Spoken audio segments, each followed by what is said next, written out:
Und vor allem auch die verschiedenen Themen, die du hast anderes, aber genau alles. Vokabular.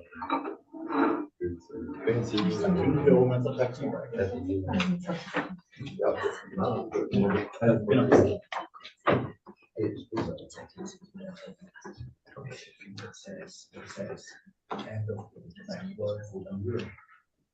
Surprise. Valeria, ja, das soll das nicht geben. Ja, aber nein. Meglio legale.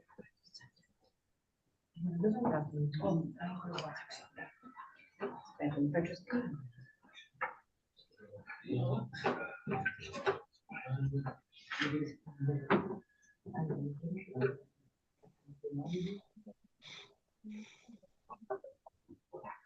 Okay, let's restart.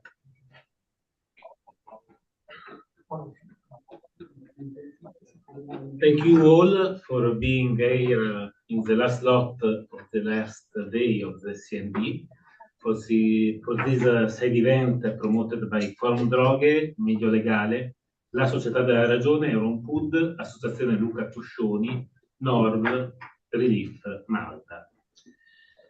You know, almost all countries have regulated driving under influence of psychoactive substances, both legal and illegal. While for alcohol there is a long tradition of legislation that basically are oriented for a progressive approach, most states set limits on the presence of alcohol in the body, above which penalties, including criminal penalties, are imposed. For substances under international control, there is a widespread zero tolerance approach, in which a positive test is sufficient.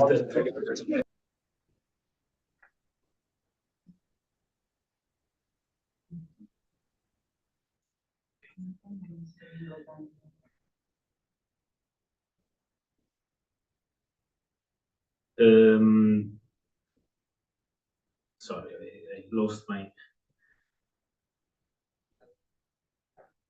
In which a positive test is sufficient to trigger penalties. So, in some countries like mine, Italy, the requirement of driving while impaired has been eliminated as a precondition for punishment, with positive tests even rudimentary ones such as saliva test is being sufficient. Two issues emerge by these different approaches that will be particularly stressed by this panel. The first concerns how cannabis is being regulated in the countries that have legalized its use, and what solutions are available to ensure both road safety and the right of people not to be punished without having engaged in harmful conduct for themselves and others. The second concerns the zero tolerance approach, which, in the absence of impaired driving conduct, risks reintroducing criminalization of people whose drug driving law. I will close with a statement so that latter panelists can avoid repeating it. People do not drive impaired, whether the substances are legal or illegal. But people who use drugs know this very well. And the evidence from the legal and regulatory pathways show that this is even more true in a legal regime, where awareness is not clouded by prohibition and unsafe conduct decreases, even on the roads. Unfortunately, Ligia Perodi from Euronpud could not be with us today, and for technical reasons we were unable to record a video with her. We are very sorry because we believe that listening to the voice of people who use substances is crucial when we talk about their policies. but we will definitely have a chance to open this conversation with other panelists and at a future event. So it's a pleasure to introduce our first panelist, Paul Armentano, Deputy Director of NORML from USA, who will tell us about the longest experience of legal regulation of the USA. Please, Paul, the floor is yours.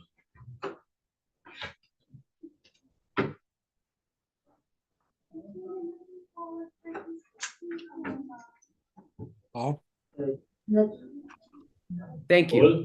I did prepare some slides. Hopefully I can share them with all of you now. Okay. Perfect. Great.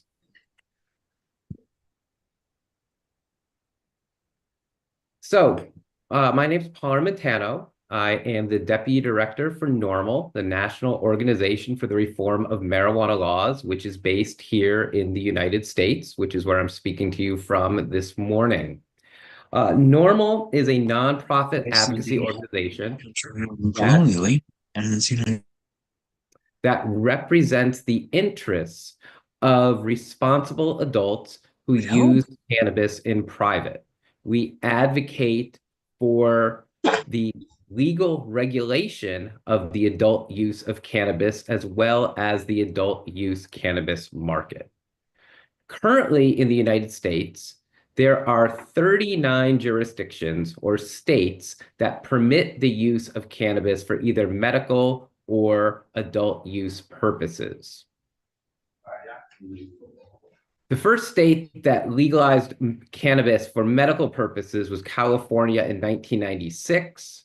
38 states have since followed suit. The first state to legalize cannabis for adult use was Colorado in 2012, and 23 states have followed suit. So we have in the United States now nearly a 30-year experience regulating legal medical use of cannabis and a decade-plus long experience regulating adult use cannabis. NORML believes that if somebody is going to use cannabis, they need to do so in a responsible manner, and we actually provide what are known as the principles of responsible use, which maintain that cannabis ought to be used by adults only. One must need to be respectful of the environment with which one uses cannabis. One ought to resist abuse, respect the rights of others, and specifically, we include a no driving policy, which dictates that one should not be under the influence or impaired by cannabis and ever operate a motor vehicle.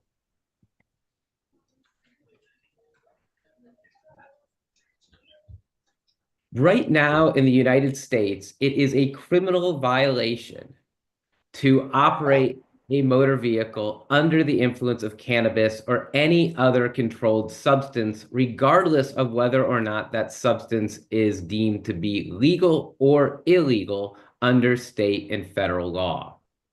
When it comes to DUI cannabis laws or driving under the influence of cannabis, each state in the United States provides its own specific statutes and penalties specific to driving under the influence of cannabis.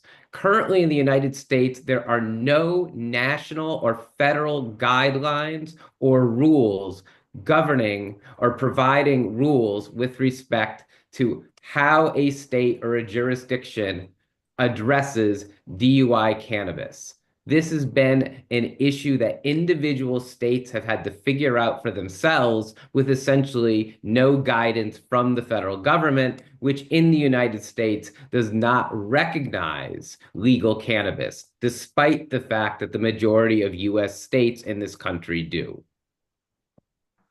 We do have data looking at how traffic safety trends have advanced following legalization or state legalization of adult use cannabis. This is data that has been widely circulated and provided by the Insurance Institute for Traffic Safety. And what we essentially see is when you look at patterns of motor vehicle accidents following the adoption of state legalization, we really see that it's all over the map. In some states following legalization, there's been an increase in traffic accidents. In other states following legalization, there's been a sharp decrease in motor vehicle accidents. In some other jurisdictions, motor vehicle accident trends have largely stayed static.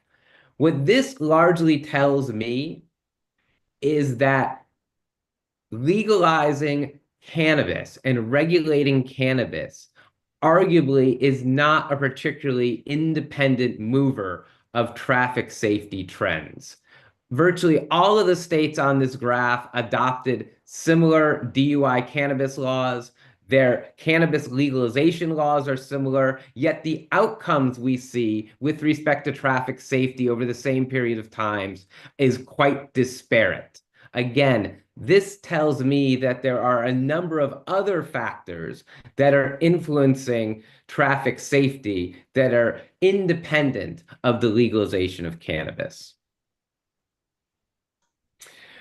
So how do states in the United States deal with driving under the influence of cannabis? Well, there's three specific statutory options that states impose. They either impose effect-based laws, they impose per se laws, or they impose zero tolerance per se laws.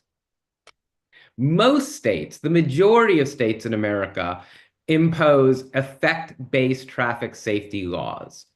Under these laws, police must have evidence that A, the driver has recently ingested a controlled substance, and B, that ingestion has led to impairment of driving performance. You need to be able to establish both of those two pieces of evidence before one can move forward and charge somebody with violating the traffic safety law. Effect-based laws rely on the totality of evidence and circumstances, not simply one piece of evidence, such as, say, the result of a toxicology test. To make a case for an effect-based law, police gather evidence at the scene, they look at the result of field sobriety testing, they look at admissions from the driver, they assess the driving performance before the pullover, they will look at the toxicology result, they will factor this totality of evidence to see if this totality of evidence establishes point A, recent drug ingestion, and point B, impairment of driving performance. This simple presence or detection of a controlled substance is not enough evidence to charge someone with a traffic safety violation in a state that has an effect-based traffic safety law. A handful of states have tried to impose what are known as per se traffic safety laws. These are laws that say a driver has violated the law if they have the presence of a certain controlled substance or its metabolite over a specific threshold in either their blood or urine. Very few states in the United States impose per se traffic safety laws for cannabis. Virtually none impose per se laws for any other controlled substance but alcohol. The reason these laws are not particularly popular is because there's no scientific consensus associating the presence of levels of either THC or its metabolite in blood or urine with either recency of drug ingestion or impairment or psychomotor impairment from cannabis.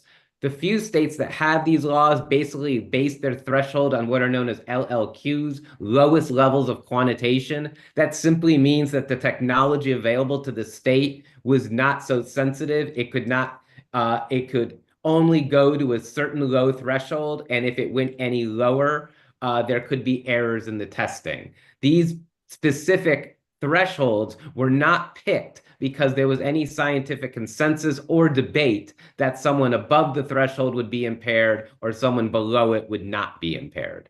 NORML opposes the imposition of per se limits for THC because these limits can't be correlated with either recency of ingestion or psychomotor impairment. As many folks in this room probably know, THC may be detectable in blood in habitual users for over 7 days, while its inert metabolite, carboxy-THC, may be detectable in urine for over 100 days, long after any period of psychomotor impairment has worn off. Similar, there's a handful of states that impose a zero tolerance per se traffic safety standard. This simply says that if a person drives with any detectable level of THC or its metabolite in their blood and urine, they have violated the traffic safety law. Again, no actual evidence, demonstrable evidence of driving impairment is required for someone to be guilty under this law. Simply the presence of the drug is enough for a guilty violation.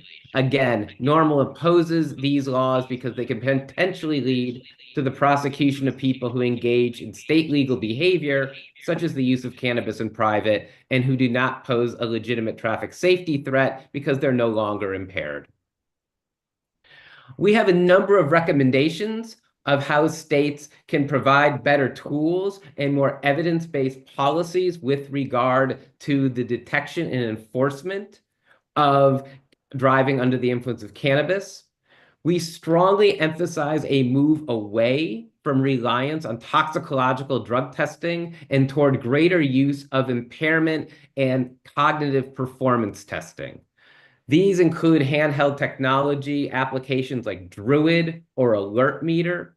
These are a battery of cognitive tests that people can do on their own smartphone. This technology gauges employees or drivers' actual performance versus either their own personal baseline or an aggregate baseline using validated measures to detect cannabis impairment.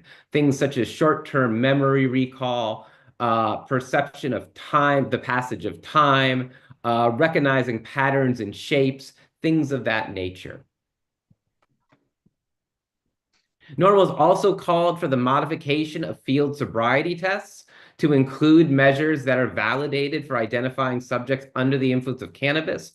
Currently in the United States, field sobriety tests are used in drug driving cases, but unfortunately, the field sobriety tests that are used have never been validated for identifying any subject under the influence of a drug other than alcohol.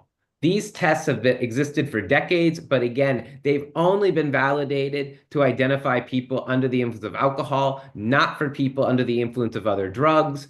And we think if these tests are going to be used to try to determine if people are under the influence of other drugs like cannabis, then they need to be modified. We've also called for greater testing and hiring of drug recognition evaluators. We have assisted in the creation of public service campaigns in Canada and elsewhere, raising awareness about the risks of cannabis and DUI and providing consumers with evidence-based guidelines. In the United States, there's very few public education campaigns of this nature. We also support the imposition of what are known as open container prohibitions on cannabis. Essentially, that says if you're driving a motor vehicle or if you are in a motor vehicle and you have cannabis that is open out of its packaging, that alone is a violation of law. We've also suggested for the provisional use of rapid response roadside oral flexion detection or fluid tests, as long as the results of these tests are not seen as prima facie evidence of either impairment or a violation of the traffic safety laws. These can be one piece of evidence, but they should not be the sole evidence that can determine either guilt or whether one has violated a traffic safety law, because again, they are not indicators of impairment. In conclusion, we believe that cannabis laws in the United States and frankly around the world are rapidly evolving, and traffic safety laws need to evolve accordingly to better discourage the public from engaging in cannabis DUI behavior, to better provide law enforcement with objective tools for identifying subjects impaired by cannabis, and finally, to move away from toxicological standards that provide limited value in determining whether a motorist is under the influence of cannabis or whether they've recently been exposed to cannabis.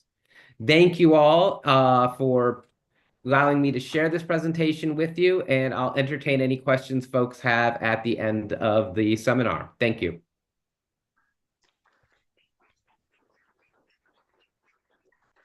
Thank you very much, Paul, for your presentation and also for telling us that there are other more effective way to find the impairment on driving, then biological fluid test.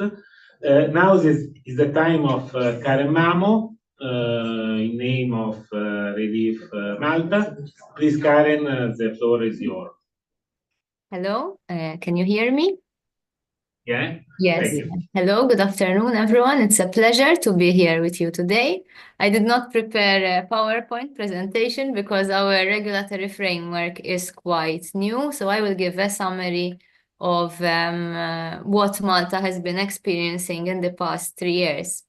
Practically, Malta has not legalized cannabis, and this is important to highlight. It has only partially decriminalized.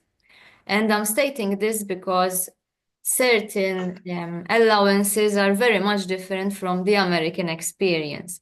So in 2021, Malta partially decriminalized cannabis and is allowing the possession and cultivation and to become a member of a not-for-profit association. Of course, within a decriminalized system, you have thresholds, so people in Malta are only allowed to possess in public up to 7 grams and only up to 50 grams at home. They are also allowed to cultivate up to 4 plants per household.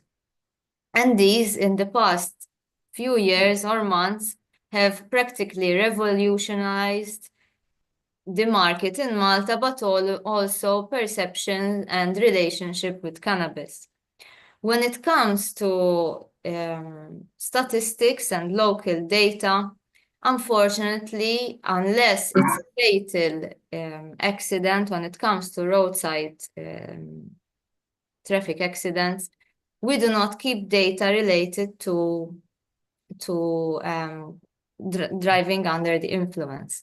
Recently, we had a media article by the head of toxicology in Malta stating that he is in post-mortem analysis, he is observing increased presence of cocaine and cannabis. And interestingly, obviously, the media interpreted this as assuming that these deaths were all related to the substance, the detection of the substance. However, it is very difficult to understand from a post-mortem analysis if the actual presence was linked to impairment or if the accident happened due to other reasons. Right now, the national policy on drugs calls for a zero tolerance when it comes to driving under the influence. However, when it comes to alcohol, we have the European-wide limits, which have been implemented for the past years, and in reality are used also mostly when it comes to specific time in the year, in the sense that we see an increase in roadside testing during the Christmas, for example, period and around certain festivities which usually involve an increase in alcohol and substance use. But for now, we have seen that locally there's been a little discussion about driving under the influence. There is obviously some fear due to the decriminalization that people will be driving under the influence. And we also had a national campaign around December, which was encouraging people not to drive under any type of influence, including alcohol. This was somewhat positive because at the end of the day, we all want safer roads and to do no harm. However, I think as time goes by, we will need to increase our educational outreach, especially to make a distinction between impairment and actual presence. We've also seen insurance companies pushing the government. Can you still hear me, please? Okay. Yes, sorry. Yes, no worries, no worries. We've also seen insurance companies pushing, pressuring the government to introduce roadside testing for cannabis.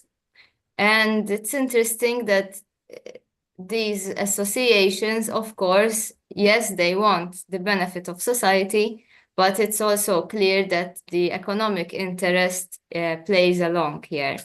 And while everyone would like to promote safer roads, by concentrating only on, as the previous presenter was talking about, presence and detection in saliva or the bloodstream, we would be missing out a whole bigger picture. In fact, if looking a bit at available statistics, in Malta, most roadside accidents in the last quarter, at least, of 2024 seem to have occurred on Tuesday, which is somewhat strange if we are assuming that roadside accidents are mostly prevalent due to substance intoxication, because on a Tuesday, most people do not usually go out and get intoxicated.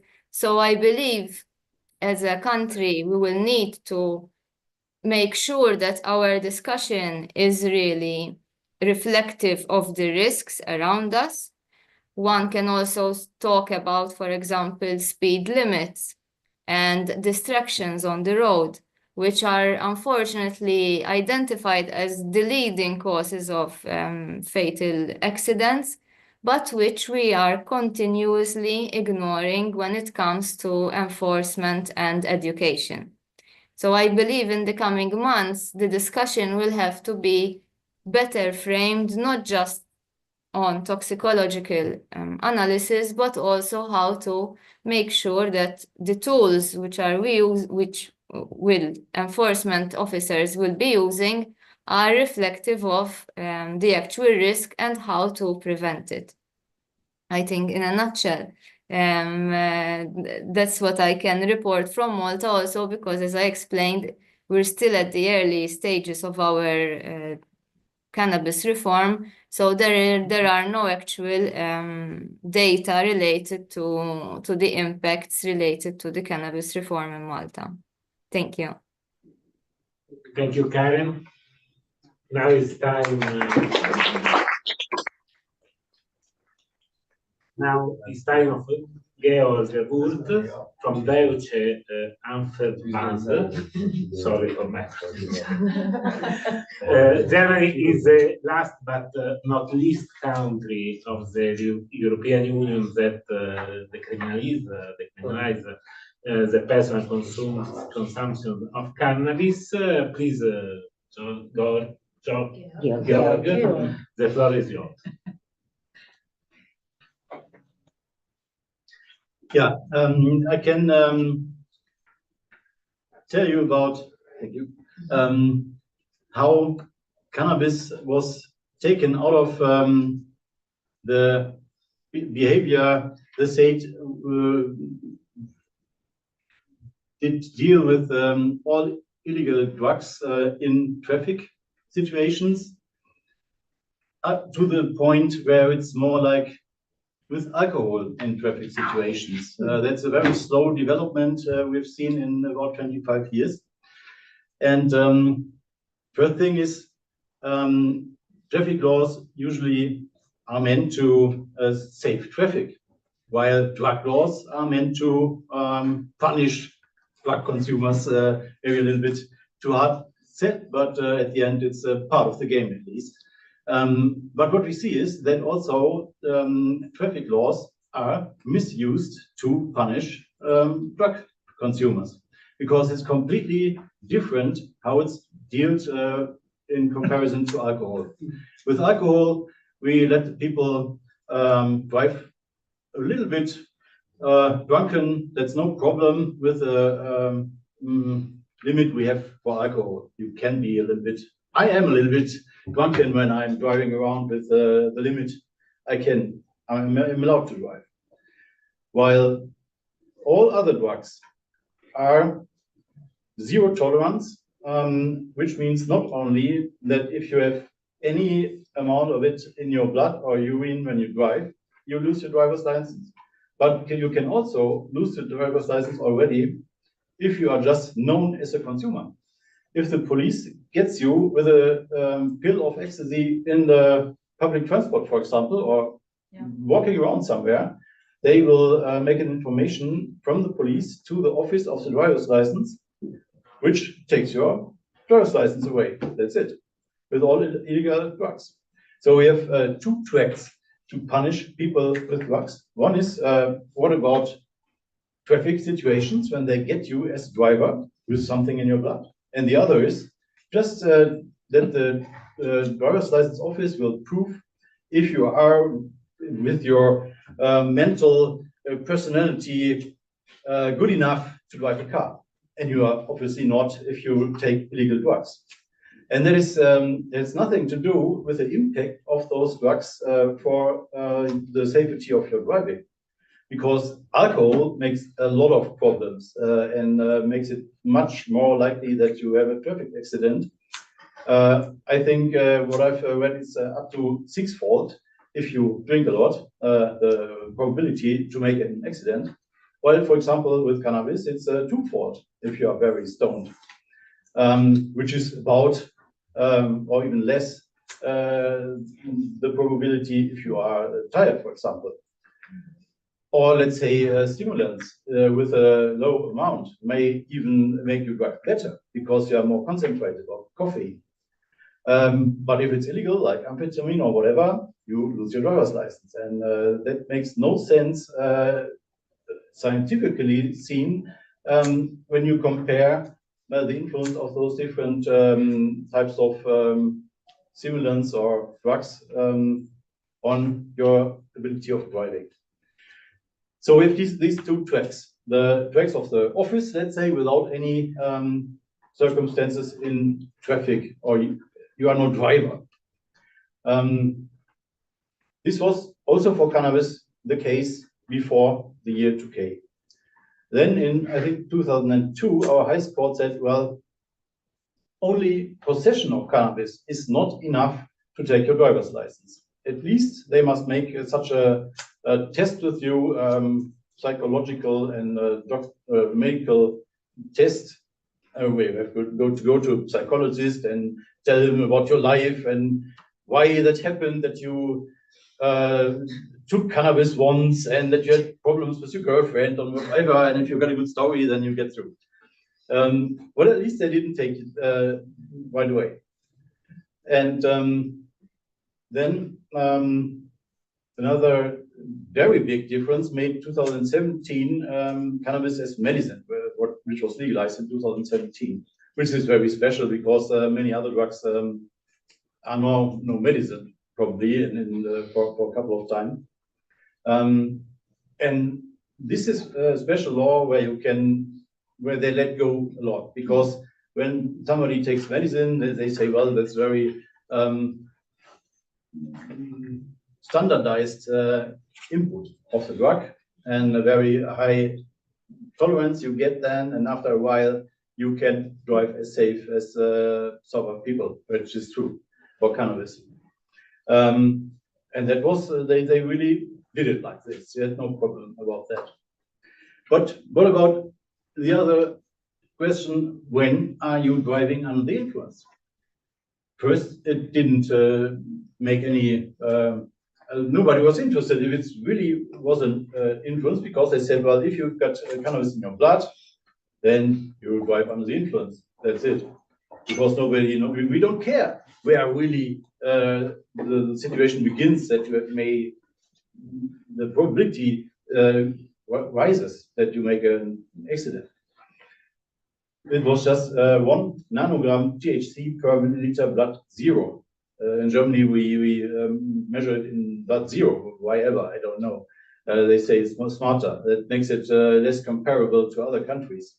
But it's this 1 nanogram was not like then you are beginning to be a problem. It was just that time when they introduced it around 2000 or a little bit before. They couldn't measure less than that because they didn't find half a nanogram. It was just like nothing in your blood. So they said, well, 1 nanogram. And then now we have this new government saying, well, no, we want to normalize cannabis, we want to legalize it, which they didn't get on the road at the end, but still we have some half-baked decrim, like Malta, very much like Malta. But part of it was, well, we can't do that and leave this 1 nanogram on the table, because then they can grow their own, for example. They are legal consumers, but all of them will lose a driver's license, or most of them, if they get into traffic control. And at that point, we should talk about the difference between cannabis and alcohol. Maybe here everybody knows this, but maybe people look at the video and the session before, that woman asked, what about the THC in your fat or in your body that's not in your blood? How could you detect it? That's important. If you've got THC in your body, that must be a problem. But it isn't, because alcohol is very straight down, 1 per promille, 1 part per 1,000, down every hour until 0, and then it's done. So it's a very clear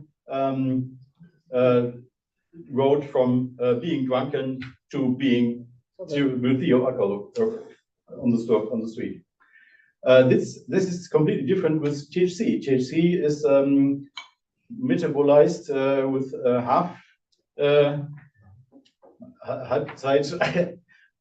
So it's in every hour it's half, let's say. So it's going down very fast at the beginning, and at the end it's going very slowly forward. So the last nanograms in your blood will stay quite a while. And for regular consumers, which have some of the THC in the fat, for example, and it's slowly and slowly pouring out. So regular consumers have all the time some nanograms in their blood. Also, the next day, they're completely sober. They can drive like 100% perfect driver, but still they have those rests in their blood. And that's completely different to alcohol. And we must take that into account. And that they understood and said, we can't leave it at 1 nanogram, because with this level, we punish a lot of people who are completely compliant well, they are good people and wait after consumption before they drive. And all studies say it's not about THC in your blood, as you heard from NORML. That's not the point, how much THC is in your blood. The question is, how long is the consumption ago? Yeah. That say most of the studies. And so now they had the government was asked, or the Minister for Traffic had to set a new limit for THC, which is on one hand consumer friendly, that they are not punished or lose their driver's license when they are driving fine. On the other hand, get them out of the roads when they are a problem. And that's a very complicated thing, much more than with alcohol. And there's no scientific guy saying, I'm the biggest expert of the world, and I say, this is the right limit. Here it is. If you are below, you are fine. If you are above, you are a problem. That doesn't work with cannabis. Doesn't work with alcohol also. Everybody knows if there is someone very much used to drinking alcohol, he probably will drive fine when I'm already drunken. But this effect is with cannabis way bigger. Some people who are not used to consume cannabis are quite few at the point where something's funny when they drive, or disturbing. And others who take regular may, even with 20 or 30 nanograms or whatever, high amounts, you won't measure anything. So what does the traffic minister do now? He asked the official commission for these kind of questions. And the commission said, well, there is no scientific limit we can't help you. And then we had another big conference, which is every year, where all those experts come together. And they also said, well, we can't do that. And that was like a fight between the old school guys, the 1 nanogram guys, and the others who said, well, we can't punish all those sober people. We must do something. At the end, they also said, well, you, please government, you must rise this THC limit, but we don't tell you what's the right limit. We can't tell you. I've been there at this conference and saw this shift or discussion between old and new guys. One of the problems is that all those experts are earning money with the prohibition situation we have. They do blood tests, they do urine tests. There are those psychologists where you must go, where you're forced to go all the time if you are catch with above 1 nanogram, for example, and they want that it stays at 1 nanogram, otherwise they would lose clients. They would lose in the laboratories all those blood samples. That's one part of the problem, because of course they are seen as experts, and who else would be an expert? But that makes those expert community as such very conservative. At the end, the traffic minister took a new commission, an own commission, saying, well, please give me this limit. And then they made another meta-analysis, looked a little bit what's going on in other countries, looked at the biggest studies, which are most reliable, and at the end they said, well, it's 3.5 nanograms in blood zero. And that's what we have now. 3.5. Yes, blood zero, which is compared to blood, half. Like, I mean, Canada, for example, when I'm right, has two limits, 2 and 5 nanograms, and in German version, this would be 4 and 10. So, is it good? Is it not good? We still have a lot of people who are not under the influence, who consume the day before or even 2 days before, which are above 3.5. Driving perfectly like Jesus, but still would lose their driver's license because they are above this limit. So that's why we also, that since 20 years, say like NORML, let's find other ways to measure impairment. Let's make those, what we know for alcohol, what police is doing, like tip to your nose or count 20, 30 seconds or something. That's at least in Germany they do that. Let's adapt this, let's make this smarter, like with those apps or something, and then really get the people who are impaired.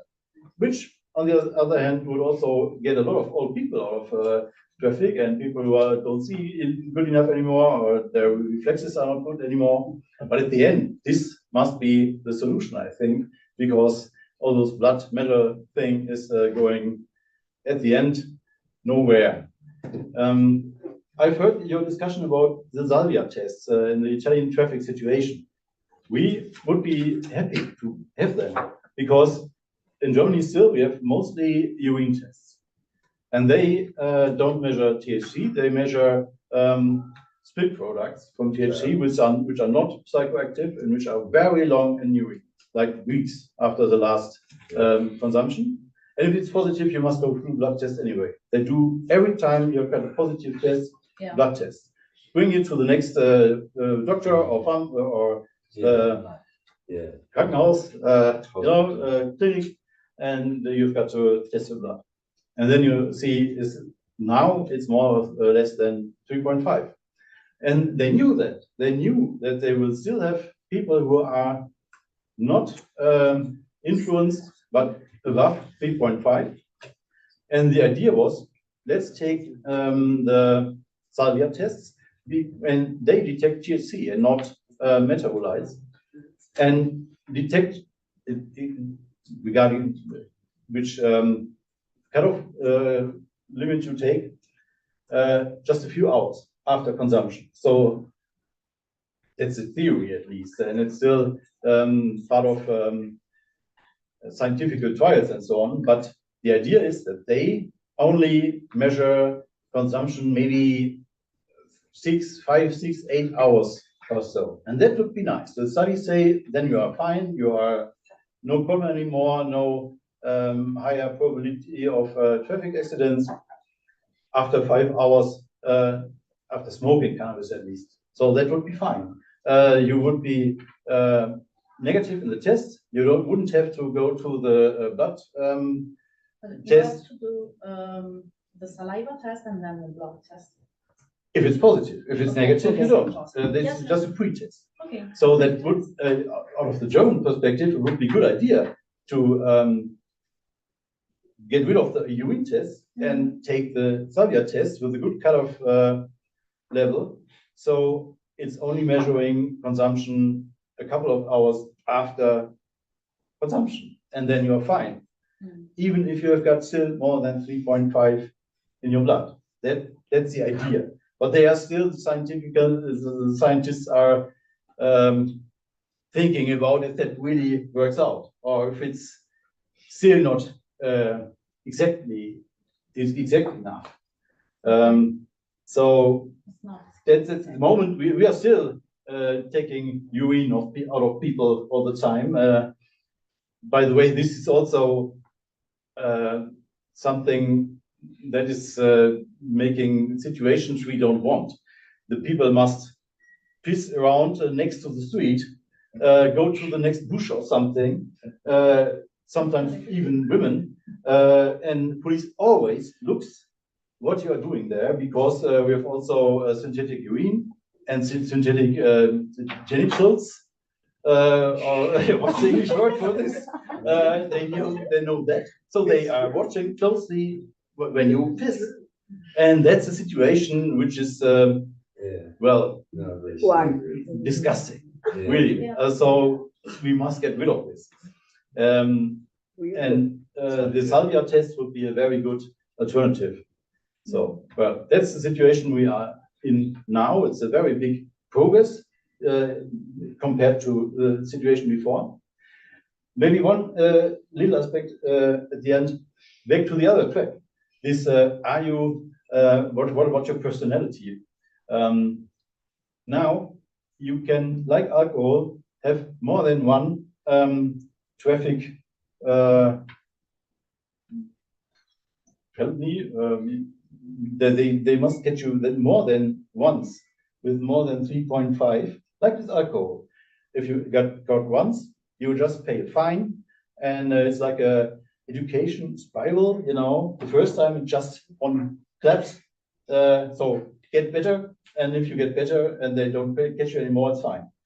And now it's the same with cannabis. While before, the first time they got you, you already had the personality. Your personality was not able to drive, or at least you must go to this psychologist. Now they must get you more often with cannabis in above 3.5, and it's the same like with alcohol, same education spiral. That's also a big progress, but only with cannabis, and all the others are still same shit like before.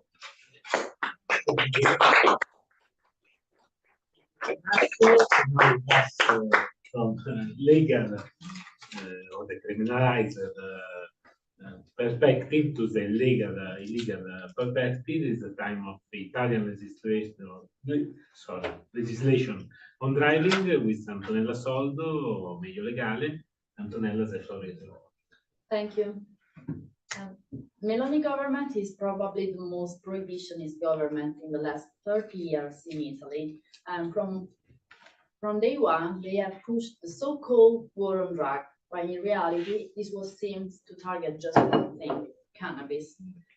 Let's look at their first moves. First of all, they passed the rape decree aimed at punishing attendees of underground parties.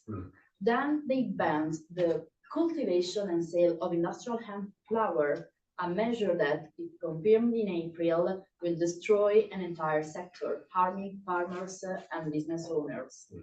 Then they increased penalty for small-scale drug dealing to minors, overcrowding juvenile prisons. And finally, they introduced a new highway code strongly pushed by Minister Salvini, which came into effect last December. The new law states that any driver testing positive for drugs will face license revocation for 3 years, up to 1 year in prison, and fines up to 6,000 euros. But here's the problem. For alcohol, the law requires proof that the driver was actually drunk at the time of driving by exceeding a legal blood alcohol limit. For drugs, however, just testing positive is enough to be punished, even if the person is completely sober. But testing positive does not mean being impaired. This is especially true for cannabis. The saliva test used by the law enforcement can detect THC up to 80 hours. This is the problem after consumption. This means a person could test positive 3 days after using cannabis while being fully sober. And that's not all. These tests have a high error rate, often producing false positives for people taking anti-inflammatory medication, or even for those using legal hemp products, which contains less than 0.3% of THC and have no psychoactive effects. But the situation is even worse for medical cannabis patients. In Italy, medical cannabis has been legal since 2007, yet no exceptions are made for patients with a legal prescription. This means that thousands of patients risk losing driving license unfairly. So, Italy has 6 million cannabis users. If we criminalize all of them, courts and prison will collapse, worsening an already critical situation. And here's the question. Was this crackdown even necessary? Only 3% of traffic accidents involve drugs other than alcohol. Meanwhile, 9% of accidents are caused by alcohol alone. So, why is the government only targeting cannabis? A smarter approach exists. Other countries have found or are looking for better solutions. In the United States, in Germany, in Malta, governments have managed to ensure road safety without criminalizing citizens or trying to not to criminalize. So why so difficult for Italy to do the same? We demand an urgent change. We demand a discussion with those who have already tackled these issues successfully. We demand a fair and rational law, because this isn't a war on drugs. It's a war on the rights of millions of people. And yes, they are users, they are a consumer, but they are not criminals, and they do not deserve to be treated like criminals. My synthetic exposition, just to inform my colleague that the situation could be even worse than in Germany, because we have a new way to criminalize just consumer. You have just to prove to be positive and like with your driving license. And this is a way to criminalize consumers, not to criminalize people who are involved in a strike.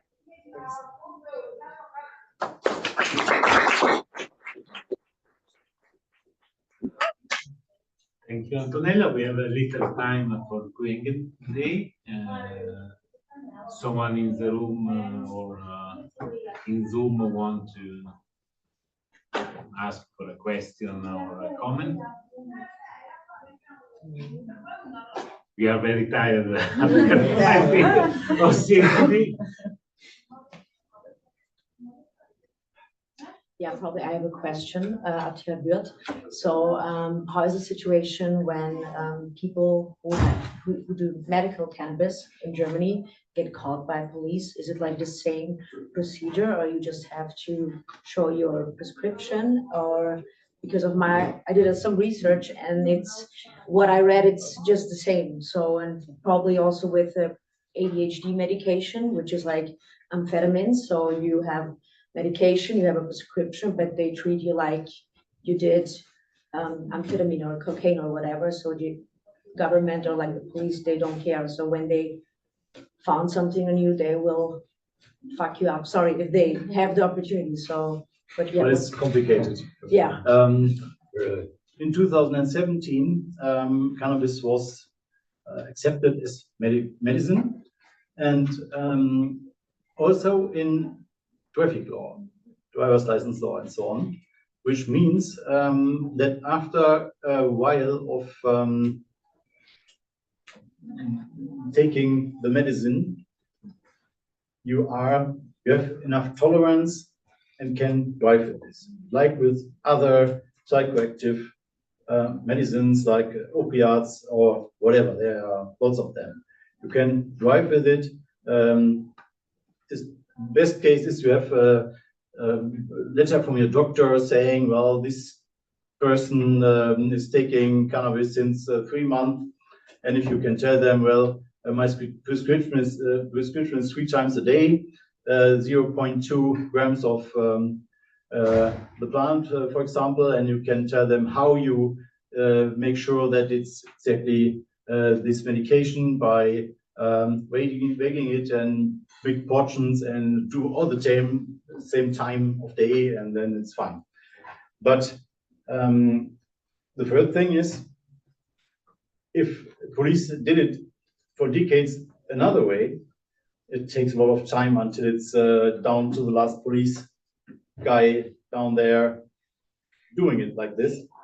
And then they also might look at the driver's license office if you have one traffic stop where it comes up that you are a patient, they might ask, what kind of patient are you? If you've got, for example, epilepsy or something that is as such a problem for your driver's license, you may get a problem anyway. And now we've got that new development since the new law, the recipes for cannabis are exploding. So on the long run, that might be a problem for this status as cannabis patients in traffic, because now many people have got recipes and it will probably lead to the point that they don't believe anything anymore when you tell them, well, I can drive, I'm patient. So it's not really clear where this story is ending. Okay, thank you. Thank you. If I may maybe add something from Malta. So the law when it comes to medicinal cannabis was enacted around 2017. And very interestingly, immediately we had the police quoting a law which has never been quoted before, that patients will require to submit their license to the police because now they are using medicinal cannabis. However, this is something that Releaf as an NGO fought for, that this should not be implemented if it's not being implemented for other medicine. And luckily enough, this provision in the law is not being enforced, and medicinal patients, unless they are a threat on the street, obviously, are not persecuted by law enforcement. Thank you. Thank you, Karen. I would add that in the United States, most traffic safety laws do not make a demarcation between those who use cannabis for social purposes and those who use it for medical purposes. Of course, many traffic safety laws in the United States don't make that demarcation for other medicines either. There are, however, a handful of states where if a per se or a zero tolerance per se law is imposed, and if medical cannabis is regulated in that state, there is a carve-out that says a person cannot be in violation of the traffic safety laws solely for testing positive for the presence of cannabis if they are a patient absent other evidence of impaired driving. So while someone who would not be a patient would not be subject to that carve out and could in fact be in violation of the law based on presence alone, a registered patient has an exemption in some jurisdictions and would not be in violation of the law based on presence alone. Other evidence of impairment would have to be established. I would also add, however, that despite some states having zero tolerance per se laws or THC per se laws, from jurisdiction to jurisdiction, there is very inconsistent enforcement of these laws by police. In some jurisdictions, these laws are on the books, but rarely enforced at all. And as time has gone on, they have become generally less enforced as more jurisdictions have liberalized their cannabis use policies. So in some ways, these zero tolerance and per se statutes are actually a holdover from many decades ago. And as cannabis laws have liberalized, some of these old laws have simply not been removed from the books accordingly. But in many cases, they are no longer enforced. Thank you, Paul. Thank you, Antonella. Thank you, Georg. Thank you, Karen. We have to leave the room. So, have a good trip home and stay safe. Thank you. And hydrated. Thank you. Thank you. Thank you very much.